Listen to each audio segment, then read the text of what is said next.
के जाता है तो एक मैसेज क्या जाता है, एक नई जनरेशन को मिलता क्या है? अगर हम वो नहीं कर सके तो तेलची बदकिस्मती क्यों। जुड़े हैं Syed Naveed Hashmi, district youth president National Conference के, और इनसे खास बातचीत होगी जिस तरह से लोकसभा इलेक्शन को कुछ ही दिन बचे हैं और हमने कि अलग अलग पॉलिटिकल पार्टी जो है चुनाव खेते की तरफ रुख कर रहे हैं। और अगर हम आज की बात करें तो नेशनल कॉन्फ्रेंस ने आज डोडा के अंदर भी इंडिया अलायंस को लेकर मीटिंग की और साफ तौर पर बताया कि किस तरह से चौधरी लाल सिंह जी को यहाँ से जिता के रखना है। तो खास बातचीत होगी। नवीद हाशमी साहब हमारे साथ हैं। हाशमी साहब, किस तरह से देख रहे हैं, जिस तरह से कुछ ही दिन अब इलेक्शन को बचे हैं, तो आपकी क्या राय होगी? शुक्रिया वसीम जी। मेरी राय इतनी ही है कि जो एक डिसीजन लिया गया है दिल्ली के अंदर, इंडिया अलायंस का डिसीजन लिया गया है, जिसमें डोगरा संगठन के प्रेसिडेंट चौधरी लाल सिंह को क्या कहते हैं, इंडियन अलायंस में जोड़ के मैंडेट दिया गया लोकसभा कॉन्स्टिट्यूंसी उधमपुर डोडा का। तो हमें इस डिसीजन का वेलकम करना चाहिए और जोक दर जोक लोगों को चाहिए इस वक्त की सपोर्ट की जाए चौधरी लाल सिंह की। क्योंकि अगर अब पिछले 10 साल के देखा जाए, पिछले सबका एमपी का जो राणा साहब का, जितेंद्र सिंह राणा जी का 10 साल देखा जाए तो कुछ भी नहीं चिनाब वैली के अंदर हुआ है। अगर ये कहते हैं कि सड़क बनी तो सड़क इनने नहीं बनाई। सड़क एक नेशनल प्रोग्राम है, पूरे हिंदुस्तान के अंदर सड़क 40 किलोमीटर सड़क बन रही है तो डोडा में भी बनी। उसके अलावा आप मुझे बताओ पिछले 10 साल में कब जितेंद्र सिंह जी पार्लियामेंट के अंदर डोडा के लिए बोले, भद्रवाह के लिए बोले, किश्तवाड़ के लिए बोले, रामबन के लिए बोले? कौन सी बेरोजगारी की बात की जितेंद्र सिंह ने पार्लियामेंट के अंदर जाके? कौन सा क्या कहते हैं अनएम्प्लॉयमेंट की बात की इसके पार्लियामेंट में जाके? कौन सा डेवलपमेंट की बात की पार्लियामेंट के में जाके? कौन से इंस्टीट्यूशंस इस 10 साल में बीजेपी ने चिनाब वैली को दिए गए? हर हिसाब से जितेंद्र सिंह जी जीरो दिख रहे हैं। उस जीरो और उसके बाद बदकिस्मती ये है कि उनका जो डंडोरा डेवलपमेंट को लेके जो पीटा जा रहा है वो किस बात पे है? आप मुझे बताओ, क्या 10 साल में जितेंद्र सिंह जी ने कोई बहुत बड़ी कोई इंस्टीट्यूशन चिनाब वैली में लाया, कोई यूनिवर्सिटी लाई, कोई कॉलेज लाया, कोई हॉस्पिटल खोला? क्या कहते हैं यहां पे इस वक्त डेलीवेजर्स की बात की, कोई स्पेशल कोटे का कोई एम्प्लॉयमेंट जनरेट किया? कुछ भी नहीं किया। तो लोग इतना साथ उनको दे रहे हैं, लोग बढ़ चढ़ के उनके साथ हिस्सा ले रहे हैं, लोग ज्वाइन कर रहे हैं भाजपा को। तो एक तरफ से ये बात है, दूसरी तरफ से आप ये मुझे बताएं कि एक तरफ से इंडिया अलायंस बनाया गया, इतनी सारी पॉलिटिकल पार्टीज इकट्ठी हो गई एक बंदे को हराने के लिए, तो हम ये माने कि आपको भाजपा से डर है? एक बंदे की इंडिया अलायंस पूरे हिंदुस्तान में है, मैं मानता हूं, मगर इंडिया डोडा की मैं बात करूं, डोडा के लिए नहीं है। आप देखिए, इंडिया अलायंस कश्मीर के अंदर भी है, इंडिया अलायंस जम्मू में भी है, दिल्ली, यूपी, बिहार में भी है और डोडा में भी है।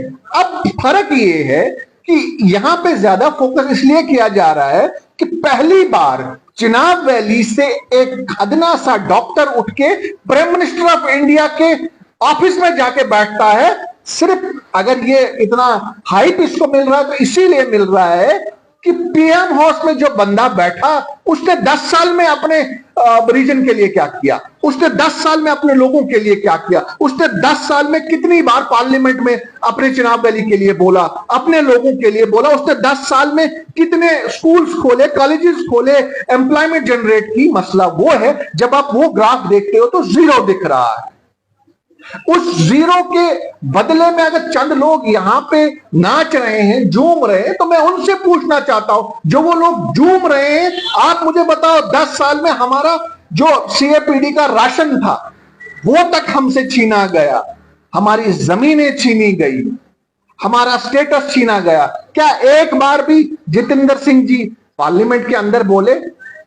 कुछ भी नहीं, कभी कोई रिप्रेजेंटेशन ही नहीं गई। अगर उसके बाद भी कुछ लोग झूमते हैं तो शायद उनको फायदा मिला होगा, बट ओवरऑल आप चिनाब वैली की बात करो, जिस चिनाब वैली में लगभग 6 लाख के करीब वोट है, तो उनको कुछ नहीं मिला। कल जीएम सुरोड़ी जो है उनने साफ तौर पे कहा कि मुकाबला सिर्फ हमारा और बीजेपी का है और किसी का मुकाबला नहीं, चौधरी लाल सिंह किसी खाते में ही नहीं है। देखिए, ये बिल्कुल सही बात सुरोड़ी साहब ने बोली है, क्योंकि उनके तार तो पहले ही उनके साथ दिल्ली से जुड़े हैं ना। मैसेज तो वहीं से आया होगा कि मुकाबला सिर्फ इन दोनों का है, हमारा कोई खाता नहीं है। उनका ये कहना सही है, बट ये वक्त बताएगा कि सुरूरी साहब या डीएपी की हालत जो होगी वो देखने के लायक नहीं एक होगी। पुराने लीडर हैं, कदावर नेता है, ये किस तरह से ठप्पा लगा रहे हैं उनपे कि वो भाजपा के साथ जुड़े?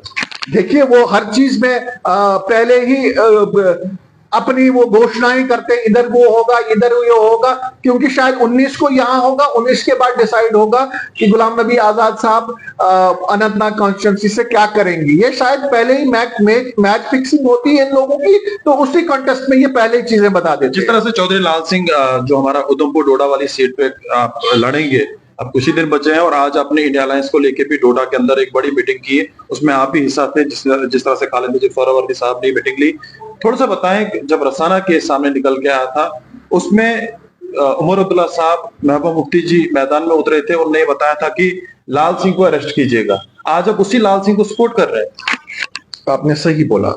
देखिए उस वक्त का जो उस वक्त का ओवरऑल सिचुएशन जो थी, हमने अपने एंगल से ठीक किया था, चौधरी लाल सिंह शायद अपने एंगल से ठीक कर रहे थे, क्योंकि वो उस क्षेत्र से चुने हुए एमएलए थे। वो भी उस वक्त ये डिमांड कर रहे थे कि हमें जी इसकी सीबीआई इंक्वायरी चाहिए, और हम भी अपनी तरफ से वही कर रहे थे कि हमें इसकी सीबीआई इंक्वायरी चाहिए।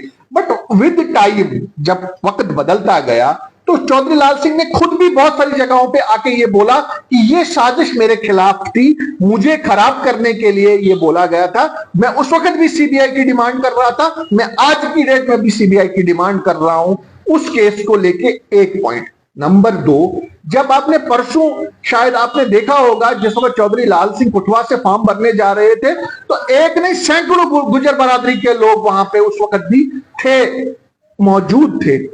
बाकी ना वक्त पे सियासत को ऊपर नीचे दाएं बाएं होता रहता है। अगर हम ये चीजें लेके चले, इलेक्शन की घोषणा से पहले तो ये इस तरह के सवाल आप उठा रहे थे, आज आप उन्हीं के साथ कंधे से कंधा मिला रहे हैं। देखिए सियासत, मैंने पहले भी बोला, सियासत में कोई ना परमानेंट दोस्त होता है ना कोई दुश्मन होता है।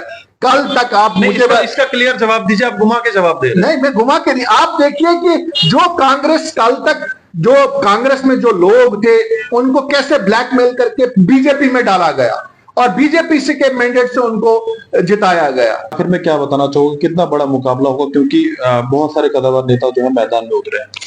देखिए मुकाबला तो बिना सोच के ही मैं आपको ये बोलूं, मुकाबला बहुत सख्त होगा, क्योंकि इलेक्शन का वेट बहुत टाइम से हो रहा था और शायद आज सारे लोगों को ये समझ आ चुकी है कि भाजपा सिर्फ और सिर्फ कथनी में आगे है, करनी में उनका कुछ भी नहीं है।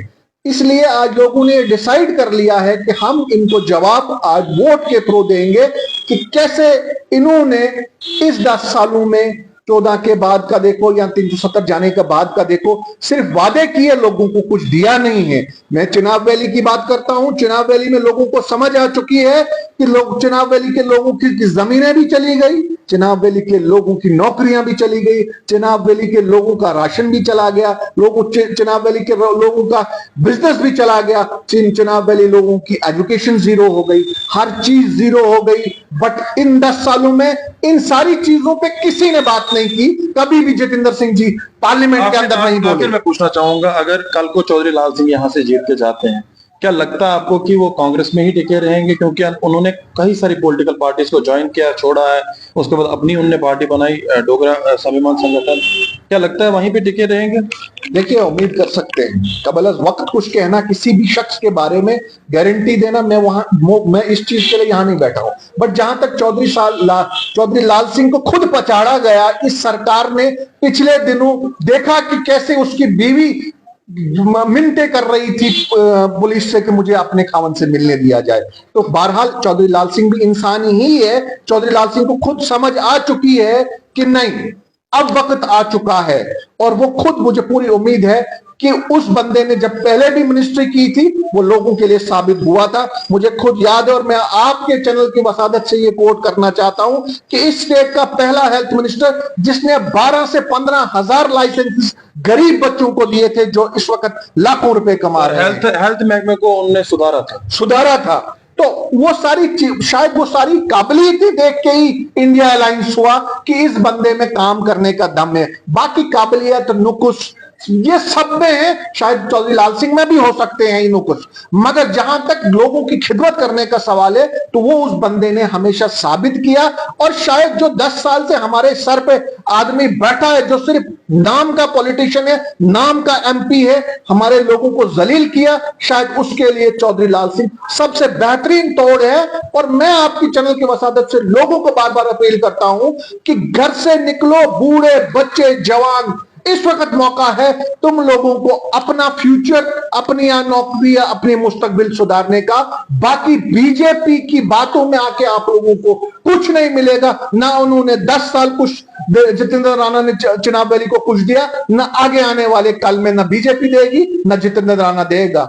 इसलिए मेरी गुजारिश है बार बार कि चौधरी लाल सिंह को जिताओ, नेशनल अलायंस को जिताओ और आने वाले कल में एक आजादी की सांस लो। चलिए, बहुत बहुत शुक्रिया बातचीत करने के लिए। Syed Naveed Hashmi, district youth president, National Conference camp से बात कर रहे थे। वक्तन फवक्तन मीडिया के सामने आते रहते और आज मुद्दे को लेकर सामने आए थे, जिस तरह से इंडिया अलायंस को लेकर बात हो रही थी और जिस तरह से कई सारे कद्दावर नेता जो है मैदान में उतरे हैं, लोकसभा इलेक्शन को लेकर बातचीत हो रही थी और इन्होंने साफ तौर पे अपनी बात रखी।